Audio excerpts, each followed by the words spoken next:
ಆಸ್ತಿ. ನಮಗೆ ಸಮಾಜದಲ್ಲಿ ಗೌರವ ಘನತೆಗಳನ್ನು ಪಡೆಯಬೇಕಾದರೆ ಹಣದ ಅವಶ್ಯಕತೆ ಇದೆ.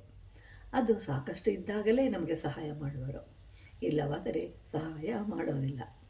ಕೆಲವು ಸಲ ಹಣವಿಲ್ಲದಿದ್ದರೆ ಮಿತ್ರರಾಗುವುದಿಲ್ಲ, ಶತ್ರುತ್ವವನ್ನು ತೋರ್ತಾರೆ. ಆದ್ದರಿಂದ ನಾವು ಸಮಯವನ್ನು ಸಾರ್ಥಕ ಮಾಡಿಕೊಳ್ಬೇಕು. ಹೇಗೆಂದರೆ ದೇವರ ನಾಮಸ್ಮರಣೆ, ಅದು ನಮ್ಮನ್ನು ಎಲ್ಲ ರೀತಿಯಲ್ಲಿಯೂ ಕಾಪಾಡುತ್ತೆ. ಸಾಮಾನ್ಯವಾಗಿ ಜನರು ಹಣವಂತರಿಗೆ ಸಹಾಯವನ್ನು ಮಾಡ್ತಾರೆ, ಹಣವಿಲ್ಲದವರಿಗೆ ಮಾಡೋದಿಲ್ಲ. ಹೇಗೆಂದರೆ ಕಾಡಿನಲ್ಲಿ ಕಾಡ್ಗಿಚ್ಚು ಜೋರಾಗಿ ಉರಿಯುತ್ತಾ ಹೋಗಿ ಮೇಲೆ ಹೋಗಿ ಅಲ್ಲಿಯ ಮೋಡಗಳನ್ನು ತನ್ನೊಂದಿಗೆ ಕರೆತರುತ್ತದೆ. ಮಳೆ ಸುರಿಸುವುದರ ಮೂಲಕ ದಾವಾಗ್ನಿಯನ್ನು ಶಮನಗೊಳಿಸುತ್ತೆ. ಅದೇ ರೀತಿಯಾಗಿ ದೀಪವು ಸಣ್ಣಗೆ ಉರಿತಾ ಇದ್ದರೆ ಗಾಳಿಯು ಅದನ್ನು ಆರಿಸಿಬಿಡುತ್ತೆ. ಆದರೆ ಅದೇ ದೀಪವು ಜೋರಾಗಿ ಉರಿತಾ ಇದ್ದರೆ ಅದೇ ಗಾಳಿ ವಾಯುವಿನೊಂದಿಗೆ ಸೇರಿ ಜೋರಾಗಿ ಉರಿಯುತ್ತೆ. ನಮ್ಮ ಬಳಿಯಲ್ಲಿ ಹಣವಿದ್ದರೆ ಅದನ್ನು ಕಾಪಾಡಿಕೊಳ್ಬೇಕು.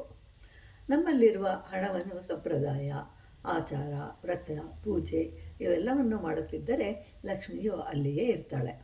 ಲಕ್ಷ್ಮಿಯ ಅಕ್ಕ ಜ್ಯೇಷ್ಠಾದೇವಿ, ಅವಳಿಗೆ ಲಕ್ಷ್ಮಿ ಏನೂ ಕೊಡಲಿಲ್ಲ, ಇನ್ನು ಬೇರೆಯವರಿಗೆ ಏನು ಕೊಡ್ತಾಳೆ ಅಂದರೆ ಸ್ವಂತ ಅಕ್ಕನಿಗೆ ಏನು ಕೊಡಲಿಲ್ಲ ಅಂತ ಅರ್ಥ. ಕ್ಷೀರಸಾಗರದಲ್ಲಿ ಮೊದಲು ಜನಿಸಿದವನು ಶನಿದೇವತೆ. ಅಂದರೆ ಕ್ಷೀರಸಾಗರ ಅಂತಂದರೆ ನಮ್ಮ ಮನಸ್ಸು. ಅಲ್ಲಿ ಮೊದಲಿಗೆ ಬರುವುದು ಮನಸ್ಸು. ಅದನ್ನು ಚೆನ್ನಾಗಿ ಕಡೆದರೆ ಬೆಣ್ಣೆಯು ಬರುತ್ತೆ. ಅಂದರೆ ಬೆಣ್ಣೆಯಂತಹ ಉತ್ತಮವಾದ ಆಲೋಚನೆಗಳು ಬರುತ್ತವೆ.